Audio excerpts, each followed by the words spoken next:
Hey friends, it's me, Micah. This is the Homestead Bandwagon, and this is a Yakta zero-turn mower. I had never heard of this brand before. They're brand new on the market. We tested it on our property, and we're gonna go through that test. There were three things I really liked about it, three things I didn't so much like about it. But who is Yakta? Again, they're a brand new company to make mowers at least. They're an Australian company making them in Canada. They claim these things are heavy duty, and once you see the build quality of it, this thing is built like a tank. They have a warranty that's 5 years or 2,000 hours for commercial or residential use. And they only exclude three things from their warranty: the tires, the blades, and the battery. And that's kind of ridiculous when they think about it. For 5 years or 2,000 hours, they're going to cover your spindles and belts against defect. That's really impressive. It's a really bold way to get into a marketplace. It's kind of crowded with mowers. So my property, I hadn't mowed it in 2 weeks in preparation to test this. It's been raining for at least a week and a half, and it was raining when we mowed. I mowed it in the front yard, which isn't too bad, just a little bumpy. I mowed it in our side yards, which have some hills and some like technical areas. I mowed around the pasture, which was ridiculously difficult for any mower because the grass is so thick and wet out there. Brand new, about a 3-year-old pasture, so very healthy, verdant grass. Mowed around a bunch of trees, and then mowed over a drainage ditch to see how it would do in just impossible grass that was like waist high. So we're going to get into how that went. First, we'll jump into looking at the stuff that this mower is made out of, and then we'll talk about those three things I liked and the three things I really didn't like about this mower. Let's do it. This is the Yakta YXR 610. They also make, I believe, a 410, a 710, and a 910. Numbers go up, heavy dutiness goes up. So this one's second from the bottom, and it is still built like a stinking tank. Let's start at the front end. The front tires are airless, which is good, because I think they're planning on people using this in kind of rough conditions. The front forks are like 1/2 inch thick. That's ridiculous. The axles on these are thick. Where your anti-scalp wheels are connected, the welds look great, very thick again. The deck quality on this, I was really impressed by. The front edge of it rolls up and under. There's not flat, straight edges on it. It kind of rolls up and under, which is really, really, really impressive. So if you run over something, you'll kind of just roll that deck over it rather than bashing in the corner of it. So that really impressed me. You can jump in the top side of the deck here and access all your belts, and also get into your fiddly bits for messing with the deck and whatnot. And when you get in here, it is crazy how heavy duty everything is. You can see how the deck is attached. You've got some springs. And again, this is all adjustable. Now there's no suspension on the body of this machine because they say, you know, they want the deck to maintain contact with the ground, which is something we'll get to because it really seems like they're really into getting a nice tight cut with this machine. But the belt routing isn't too bad to deal with. And there's a routing guide on the underside of the seat if you didn't see that. There's a really bulky crossbar here. And if we can kind of see how this frame is built, this is really thick. This is like a big I-beam here. This whole machine is I-beam construction. Look at how thick this is. And then here's the spring for raising and lowering the deck. So I was really, really, really impressed by the build quality of this thing. For changing out your belts, I was really impressed with the setup. You don't need any tools. This is a big cover over your spindle because your spindles are huge. So you just pop these clips off. Here's your spindle. Here's a tensioner. So you loosen your tensioner and take your belt off by hand. That's a great idea. I don't know why everybody doesn't do this. And then it's really easy to get in here and clean out all this schmuck and muck.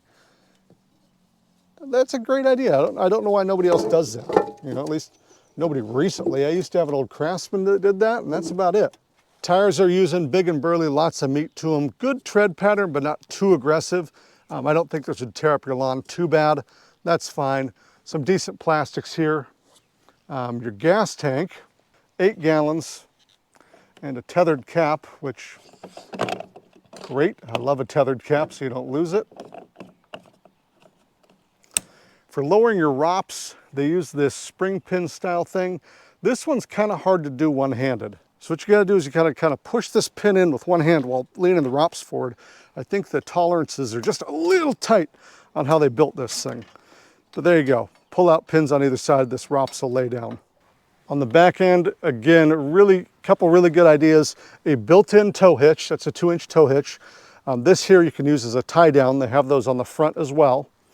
And then if you're changing your oil or your air filter or whatever, I guess basically your oil, you can unscrew these and get into where your oil filter is, so it's all toolless. We can remove this whole back facade. And this thing, again, is stinking rock solid. This one had a Kawasaki engine. I think there's an option of a Briggs too, but of course buy the Kawasaki, right? And then the seat, suspension seat, but we'll lift from the back real quick here. There we go. So we can access everything under the seat really, really easy. And everything's adjustable. So your controls, your bails for your steering, there's some adjustability here, which is interesting to me. And even like this cable that attaches to the back seat to control how much it flops forward, there's different holes here to screw that into different positions. That was interesting to me. The transmission on this, phenomenal. Hydro Gear Z3800s. These are an awesome transmission, serviceable. They are very, very, very good transmissions. We'll just put it that way. But yeah, everything's really easy to get to back here. They use a decent sized battery. They're not trying to use those small AGM batteries that some companies have gone to. So yeah, really accessible, convenient, easy to get to everything. Controls are pretty normal. Hour meter, there's your key. PTO switch, throttle, choke. Something I really like, because some companies have moved away from it. On your steering bails, your parking brake is built in, so you just push your bails out to stop. I like that. Forward and reverse, obviously we know how zero turn works, and then a little stop for forward, which is kind of an interesting idea, because this mower is fast, 10 miles an hour, almost too fast. So you can set that stop so you're not poking against that 10 mile an hour speed. The seat is a cushy seat. You turn that handle to affect how much cush it has. That's nice, adjustable forward and backwards. And it has lumbar support. So you can kind of see there, the lumbar support moving in and out. That's a good idea. Seat belt, obviously, because you have a ROPS. And then how to adjust your deck height. So you push with your foot here, lift this release, and then it will lower to wherever you put this pin. So there's 2.5, lift the release, drops down to 2.5. Works pretty good. Now, did I mention how heavy duty this thing is built? You can walk on everything on here. It doesn't care. It's all made of metal. You're not going to break anything in this operator station that you might want to walk on. It feels secure and steady. When you step on the deck, and you can step on either side of the deck, it does give a tiny bit. Okay, so expect that. But they put some kind of like grip tape on here. So when you're climbing on and off, you don't feel like you're gonna, bite it when you get on and off. So good little setup. I like having a deck you can walk on. I like having surfaces you can walk on. I like having a big square area here you can walk on. So how did the mowing go? So I mowed the front yard. The front yard's a little more well-maintained, but still pretty bouncy and bumpy. And as a yard mower, this thing works phenomenal. It cut all the grass. That's what it's meant to do. It carved around our garden beds. It got around the fences competently, and it didn't get stuck even though it's a little mushy and squishy out there. On the side yard, I guess we'll call it, we've got some hills and some technical areas. It made it through all of them. I got high centered a couple times because the deck does hang down a little bit, but nothing I couldn't get out of. The machine self-recovered, so that was good. Didn't have to go get the tractor to get it out. And this thing, again, is very fast, 10 miles an hour. It can certainly go fast. I don't think speed's always your friend, but it was fun to have a little hoot and go fast on the mower. Mowed some sticks. It absolutely eviscerated the sticks and branches out on the property here. You know, if you got sticks and branches to deal with, you don't always want to have to stop, get off the mower, move them. You just want to mow over them. It mowed over them, turned them into wood chips, evaporated them. So plenty of power for doing that. I did notice on the PTO on this machine, you can turn the PTO with the bales out, which I really kind of liked, because a lot of machines, if your parking brake's on and you turn on your PTO, the mower dies. So just a little thing there. Out in the backfield, the grass was very thick, very wet, very difficult to mow. It mowed the whole field. It mowed around trees, it mowed, you know, in our dips and dives and all sorts of stuff. It certainly mowed, and this is a mower, thank goodness it mowed. And it feels stout and heavy. We'll put it that way. This thing's like 1,300 pounds. It is a moose. It didn't feel like it was gonna, you know, get stuck because it was too heavy, but you could tell the weight was there holding you to the ground, which I think kind of helped it on hills as well. Really made me feel secure.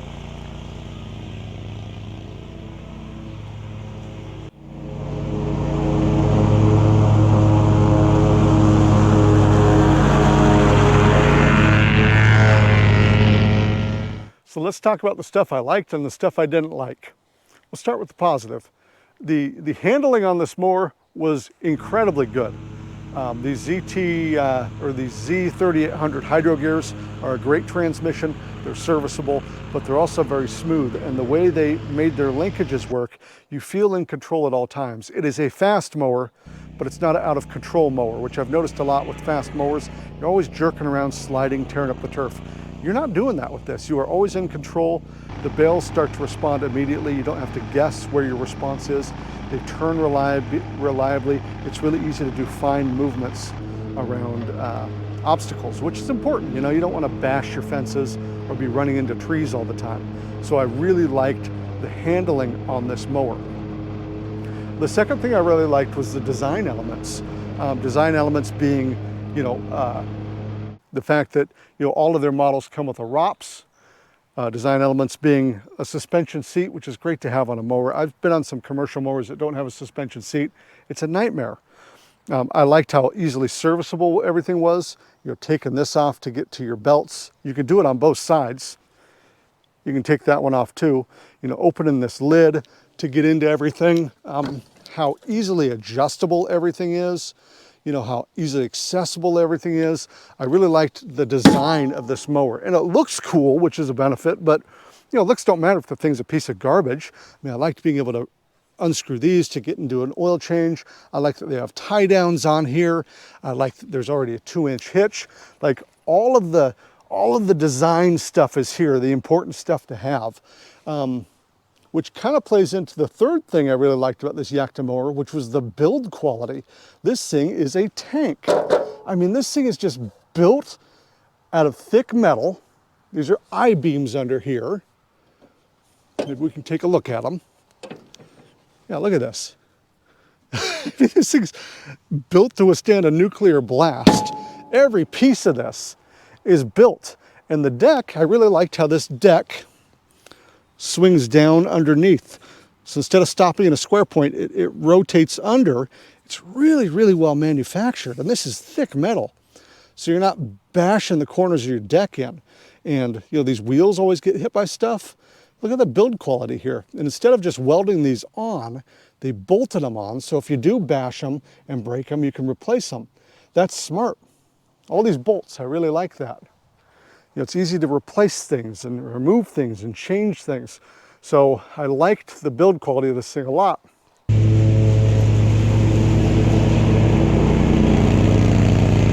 So how about the 3 things I didn't like about the mower? Number 1 is also the build quality. How could that be? So the front end of this thing is built like a tank. The underpinnings are built like a tank. The machine had 2 hours on it when I got to it. It now has 6. So I didn't mow that much, just about 4 hours of mowing, because again, this thing's fast. But there were some things that didn't work out so good, including this deck release system. This bolt here kept running into something. And so when I first got this thing out here, I couldn't lower the deck.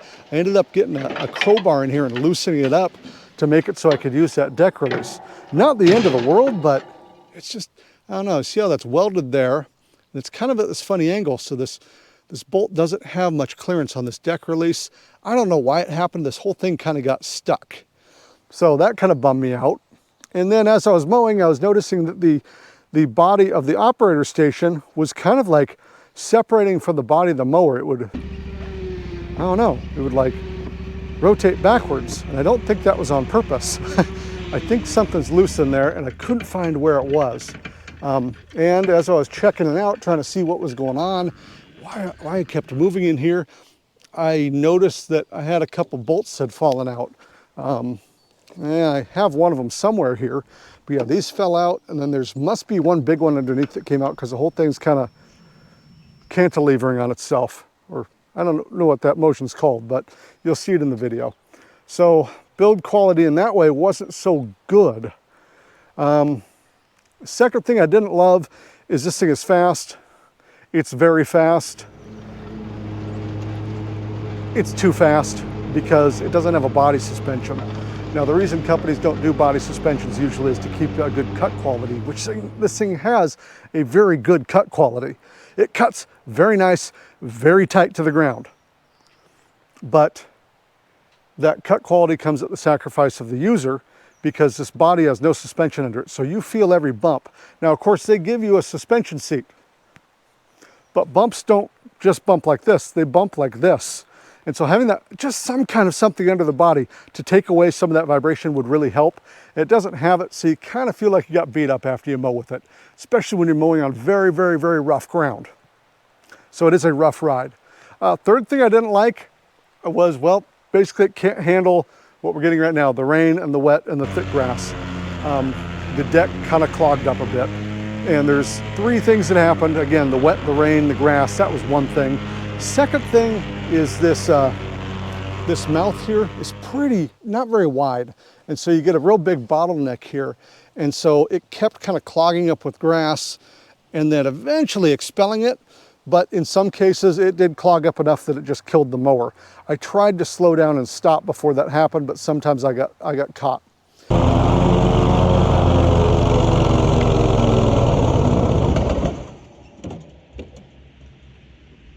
The other thing that causes this thing to kind of bog down in heavy grass is this deck doesn't go very high. This is its top height. It's supposed to be 5 inches, but this is only 4 inches from the blade to hard earth, okay? So you don't have 5 inches of lift. It would have been nice to have 5, 5.5, or 6. You don't have that. So it just struggled in tall, wet grass. Some mowers can do it, some mowers can't. And maybe this just wasn't designed for that.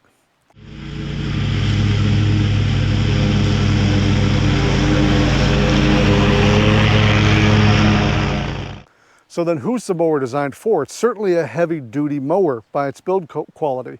I would say it's designed for somebody with a big property that can stay on top of their mowing, or, you know, municipalities or commercial users who need that big heavy duty mower but aren't really dealing with thick, like swamp grass, heavy wet grasses, stuff like that. We do, you know, so it's just something we got to have a mower that's made for that. And we might suffer somewhat in our cut quality because this thing, the cut quality is really, really nice.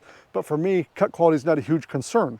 It's a minor concern. So, you know, overall, I'd give the thing a B, I think. You know, it mowed great out here. It did the job. It just didn't have that oomph or the deck setup to handle our conditions in all conditions. Well, that's all I know. I'm really want to take a look at another one of these Yakta mowers. They're a new company. It seems like they're really forward thinking. They're really trying hard, and that warranty looks amazing. All right, we'll see y'all later.